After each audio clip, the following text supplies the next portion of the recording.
Russia has launched a military assault on Ukraine, hitting targets across the country. US President Joe Biden has condemned the attack as unjustified and unprovoked. Here in Germany, Foreign Minister Annalena Baerbock has just said if the world does not respond, we will pay an even higher price. Russian President Vladimir Putin announced the move in an unscheduled TV address shortly before 6 a.m. in Moscow. He said he'd been left with no choice because of the threat emanating from Ukraine. Within minutes, explosions were reported in numerous places, including the southern port cities of Odessa and Mariupol, as well as Kramatorsk and Kharkiv in the east, the Dnipro in central Ukraine, and the capital, Kiev. DW's Fanny Fatah is in the capital, Kiev. Fanny, what a night, what a morning for people there. What is the situation like in Kiev where you are? Actually, it is worsening in terms of the announcements that are being made right now by the Ukrainian government. The US president is basically taking everything to social media, trying to inform people there. The Ukrainian defense minister says everyone who is able to hold a weapon is basically called upon to join the defense forces. That clearly underlines what's been already analyzed over the course of the past weeks, that Ukrainians' military forces are inferior compared to Russia's military. Now, we do not know how the situation is going to further escalate, but let me tell you, as we woke up to the explosions this morning, that really was a shock to many here. People in Kyiv didn't think, even to the last minute, that actually Russia is going to go so far as assaulting Kyiv, the capital city. After all, also Vladimir Putin pointed out in this surprising televised address this morning that this is, quote, a military operation in eastern Ukraine.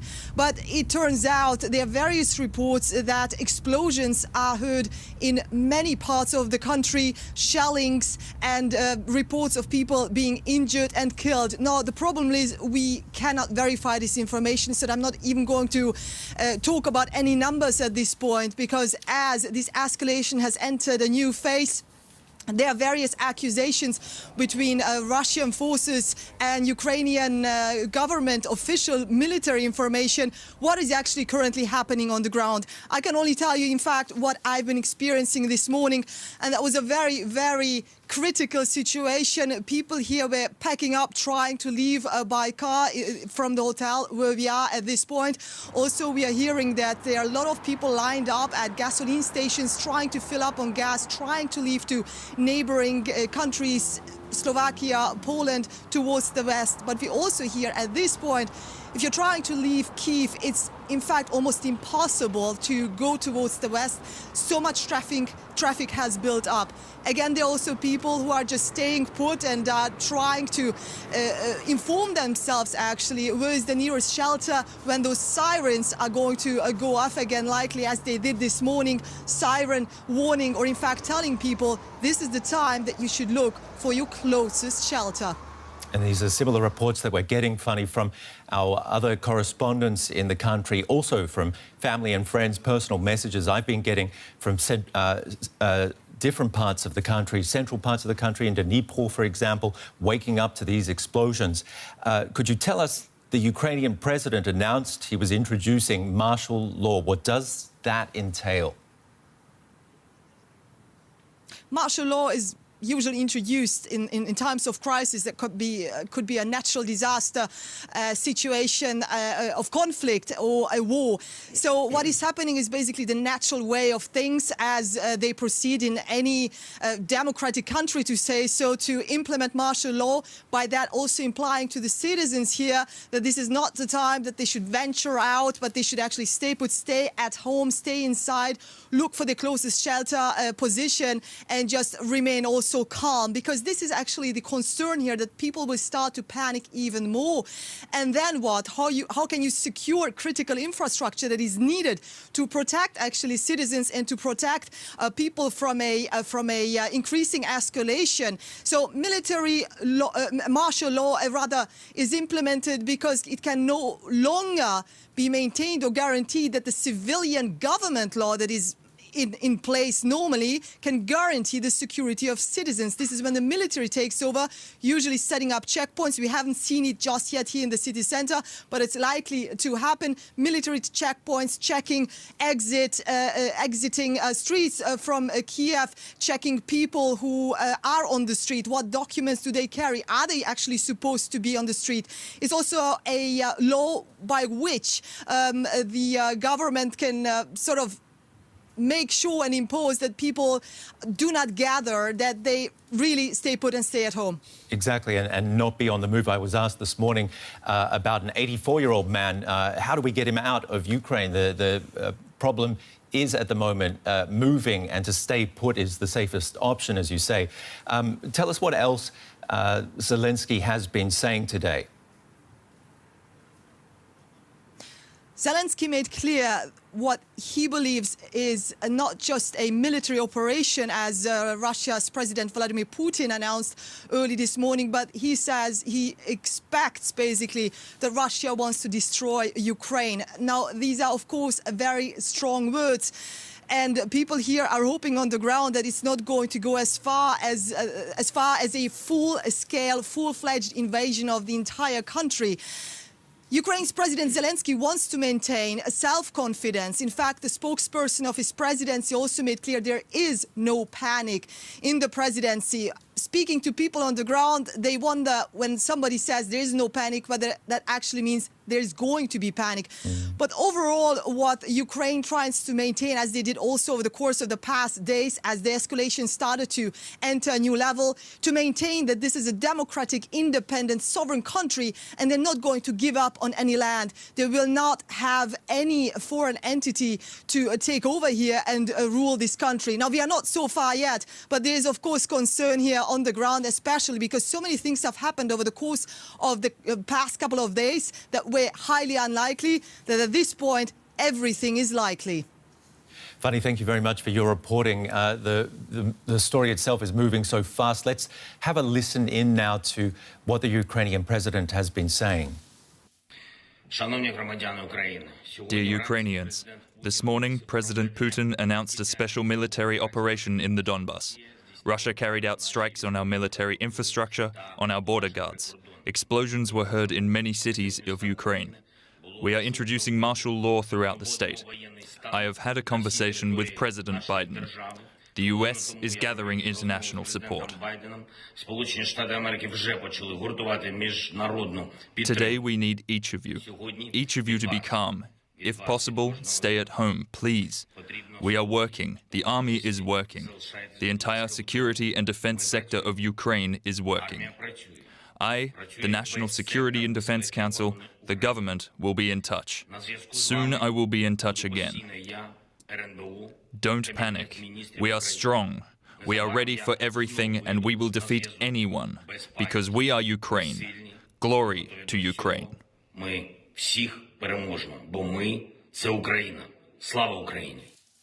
Ukrainian president trying to keep the calm there.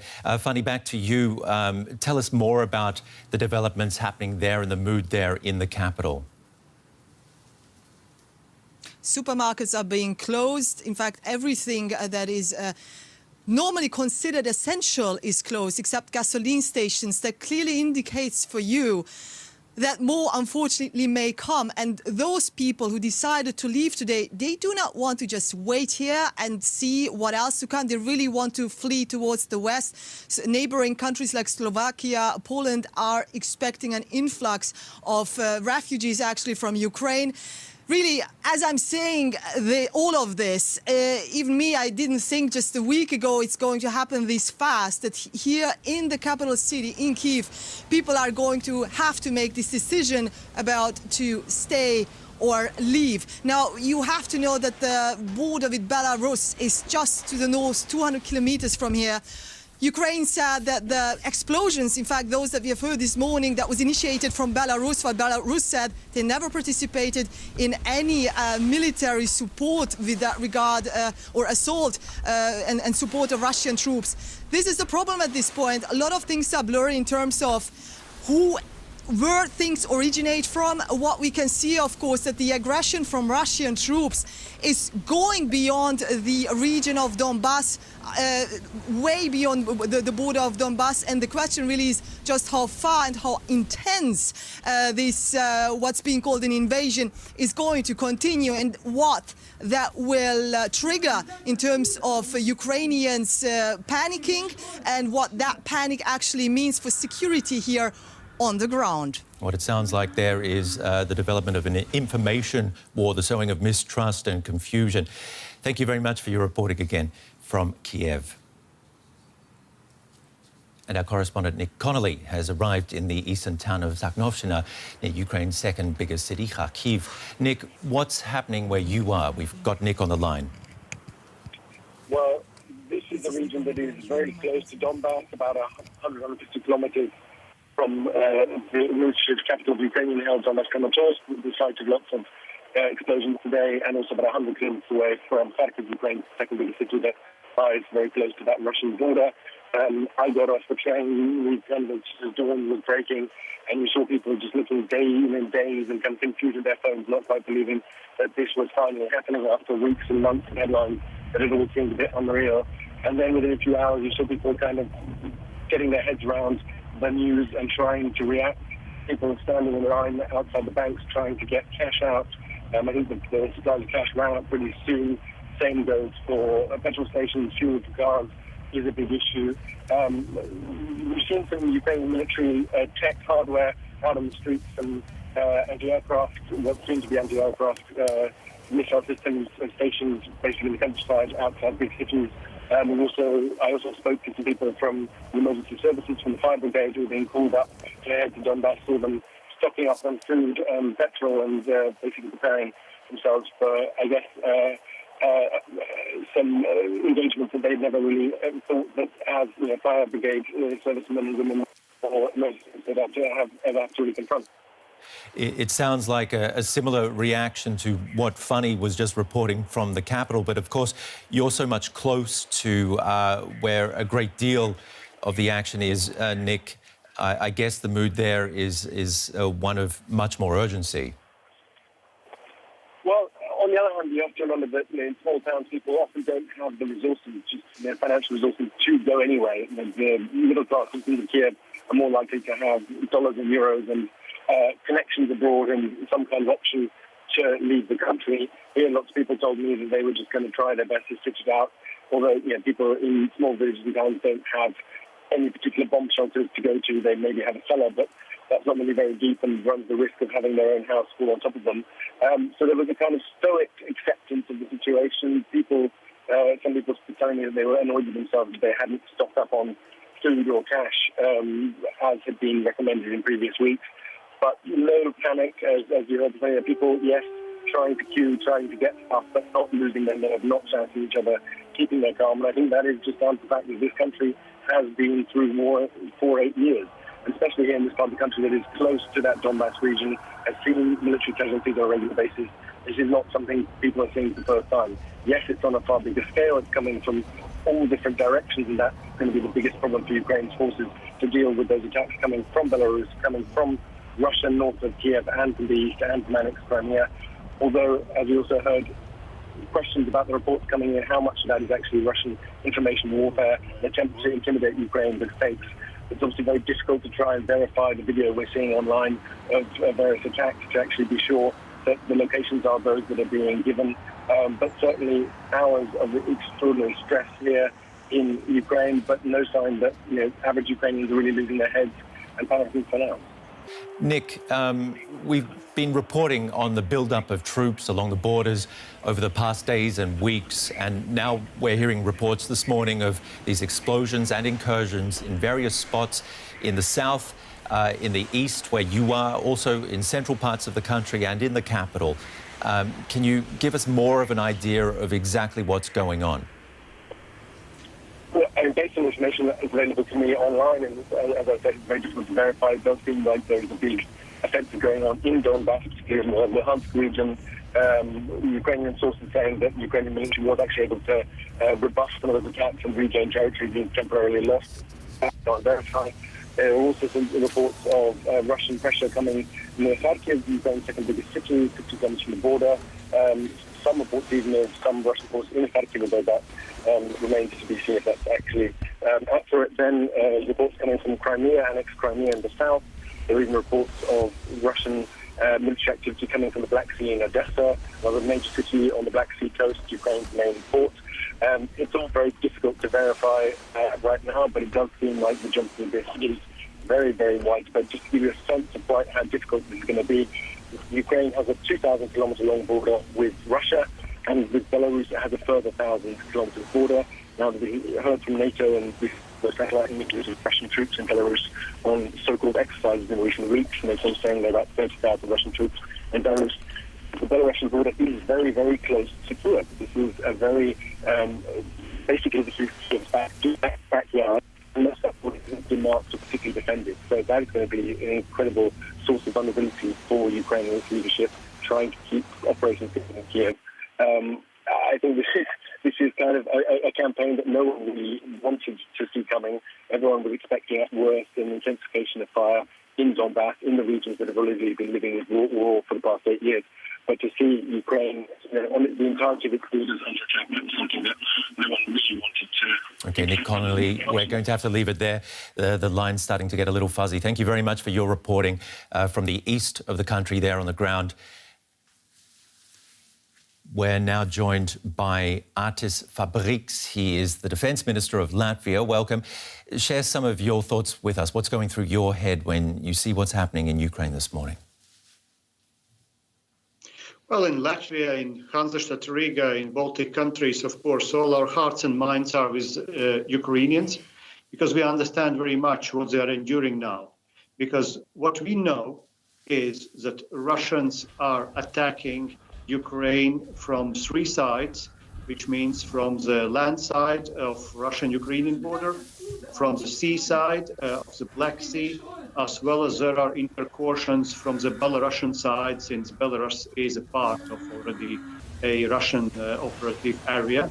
Additionally, we know that there are also diversion groups sent into the Ukraine. And of course, we all know that Russians are bombing cities and bombing other places with different type of missile systems. So this is what we know.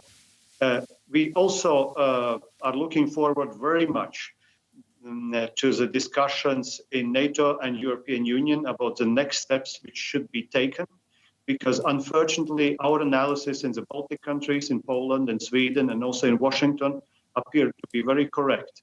And at this moment we have only one chance. First, we must start immediate and massive sanctions against aggressor state of Russia. Secondly, we must provide Ukrainian army and Ukrainian population with massive aid so they can prevail. This is the only way where we can still say that, that blood of Ukrainians will not be also on our hands, because our duty, our moral duty, is to assist with humanitarian aid, with lethal aid. And I hope that finally also those people which we call Russlandsversteher or appeasers will finally understand how wrong they have been in their assessments about Kremlin's intentions. Minister, you say Ukraine is being attacked from three sides, which underscores the reports that are coming into us and from our correspondents and people on the ground. How would you then describe this invasion by Russia? Is it an attack on the east, or is it an attack on Ukraine as a whole? It's attack on Ukraine as a whole. It's very obvious. There is a full information available, because bombings are going also as far as the very western border of Ukraine. So simply Putin's regime and Russia is trying to put Ukrainians on knees. And of course, this is also a very, very important lesson for all of us, which are observing now this mad war waged by Kremlin. And you say that full sanctions are needed. Are we going to get those full sanctions from the EU as well as its partners? Well, as far as it depends on our government and our position, we are ready to do anything to stop this aggressor. And I hope that governments in Berlin and Paris and London will just do the same, Because if you don't do this, if they don't do this, then the price in future will rise with every hour and every day. Are you ready to pay that? I know I wouldn't be, that's for sure. Minister, you also said the second thing that's important is providing aid to Ukraine. Is Ukraine getting enough support from, for example, Germany? I don't think there can be too much support to Ukraine, just like there can't be too much of sanctions. And I would once more use this chance of Deutsche Welle to appeal to German society. Please open your eyes. Please also allow Ukrainians to receive a lethal aid, because the situation is totally different than it was before. And Germany is the largest European country. It's time to act for you now, because from you depends a lot. What's your message to the Ukrainian people? We've heard from the president saying to not panic, and from our correspondent in Kiev, who was saying it's best to stay put right now and not mobilize, not be on the streets. What's your message to the people there? Well, it's very difficult to give an advice when you are not a Ukrainian yourself at this moment. But of course, we see that Ukrainians trust their country, and they are brave people. And we keep fingers crossed that you will prevail, you will endure, and you will be capable to defend your freedoms. And as much as it depends from such countries as mine, and probably many others, we will do as much as possible to help you. At the end, the right thing always wins, and the right side is on your side. But actually, I have not only a message to Ukrainians. I would really would like to appeal also to Russians, because they are misled by their leadership. And do you really, as Russian soldiers, are ready to kill your Slavonic brothers, your Ukrainians, just because somebody is sending you to this country? It's a very wrong thing. You are not defending Russia. You are simply defending an aggressor. There are so many people on both sides of the border with family and friends in Ukraine, in Russia. A very pertinent message there from Latvia's Defence Minister, Artis Papriks. Thank you very much for being on the show. Dankeschön. And I'm here with DW's Chief International Editor, Richard Walker. Richard, a lot happening as we've been reporting. Talk us through what we know at this moment. Well, as we've been hearing from our reporters on the ground, I mean, what we are witnessing is pretty much the worst-case scenario, which the Americans in particular have been warning of with greater and greater urgency in recent weeks. That Vladimir Putin, with this recognition of these separatist regions in eastern Ukraine earlier this week, that he wasn't going to stop there, that was actually the prelude to something much, much larger. And it does seem to be all-out total invasion of Ukraine, with the goal, as Putin said himself in his address overnight, the demilitarization and denazification of Ukraine, and press for bringing to justice those who have committed numerous bloody crimes. That is a signal that, I mean, his goal is to remove the government, to install presumably a government that that he favours. He said that it is not his goal, it's not his objective to remain in Ukraine in the long term. But he also has said in the past, in recent weeks, that his goal is not to invade Ukraine. So it's not at all clear whether we can take that at face value. And this notion of demilitarization and denazification of Ukraine, it frames Ukraine as a threat to Russia, which is a pretty hard case to make if you look at the objective facts. Yeah. And denazification of Ukraine also, this is Putin's position has essentially been that Ukraine has been taken over by illegitimate nationalists and Nazis. If you look at Volodymyr Zelensky, he's a democratically elected leader who happens also to be Jewish, who lost ancestors in the Holocaust. So there is an offensive element to what he said there. But if we take that as what Putin is now saying to his people on this day, that's what we're looking at. This is total war aimed at regime change, essentially, toppling the government. That said, what do you see happening in the coming hours? Do you expect Ukraine to launch a counteroffensive.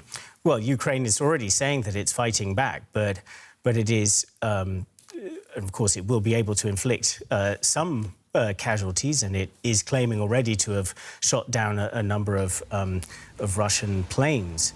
But the Ukrainian army simply, and the Ukrainian military, is not a match for the force that we've seen assembled here by Vladimir Putin. This is what lay behind the warnings that we've seen in recent weeks, is the scale of this force, the number of battalions that Vladimir Putin has moved to the north, to the east, to the south, completely surrounding Ukraine on three sides. So it is doubtful that the Ukrainians will be able to stand up to this onslaught for very long.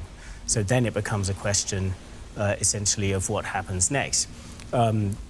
Looking at this from the outside world, the Western world has obviously done as much as it felt it could do to deter this from taking place, with threatening sanctions, and already imposing some sanctions after the recognition of these regions early in the week. But also by bringing in troops themselves to neighbouring countries. That's true. But of course, that's another level. That's not going to protect Ukraine. That's about protecting countries like Latvia. And it was very interesting, of course, and compelling to hear the defense minister of Latvia just now speaking to us. Those countries are the front line of NATO defenses. Ukraine is not going to receive any Western troops to defend it. So it's, in military terms, it's standing alone. It has received a certain amount of weapons in recent weeks from Western countries, not including Germany, and that's caused a lot of discussion about Germany's responsibilities. But in terms of actual troops on the ground, that's not going to happen. Joe Biden's been very clear about that, and of course that would present the risk of a confrontation directly between the two superpowers, the US and Russia, and that could lead to a very, even more serious war, obviously. On the topic of Germany, we saw Germany come to the table as far as sanctions go and really pull out that big card with the Nord Stream 2 pipeline, putting that on hold, that project, which will hurt both sides, but really hurt Russia financially. But as far as helping out on the weapons front, do you expect that topic to be raised here in Germany today? Well, certainly that debate is not going away. I mean, Olaf Scholz, the German Chancellor, has been doing the rounds of television interviews this week, explaining the move since the recognition of those regions. We're also expecting to hear from him in about an hour, I think, so it'll be interesting to see what he says then. So far, he's very much stuck to his line that providing weapons is not what Germany wants to do. And there are various arguments that he uses to back that up. But just this morning, a very senior member of the Green Party was calling for Germany to go further. The Green Party has generally been more hawkish in the course of this crisis so far. It has had a long-standing, very critical view of Russia, the direction that Russia has been going in. And there are various voices around other political parties also calling for weapons to be supplied. I would assume that the government is going to stay with this line. The reality is that supplying weapons to Ukraine at this point is unlikely to change the situation on the ground. In effect, weapons supplies, if weapons supplies were going to achieve anything, it would have been more as a deterrent effect to try to make it clear to Vladimir Putin that he couldn't just walk in and take Ukraine easily. And it's obviously too late for that now. But there is a really intense debate beginning in Germany, really since the beginning of this week, when Vladimir Putin announced his recognition of these leaders, about whether Germany's whole attitude to Russia in recent decades, and especially since the annexation of Crimea in 2014, has simply been completely wrong-headed, based on wishful thinking that Russia was a country that could be engaged with, that Russia was a country that could be kind of coaxed into a more democratic and liberal and peaceful attitude to the world. And I'd like to draw attention to one really extraordinary intervention by the chief of the German army, writing on his LinkedIn page just a couple of hours ago, absolutely condemning what he sees as a lack of investment in the military, saying that he's fed up, that the army is is essentially standing empty-handed when looking at the options that it could provide to supporting other members of the NATO alliance, for instance, supporting Latvia and other countries that are now feeling a greater threat.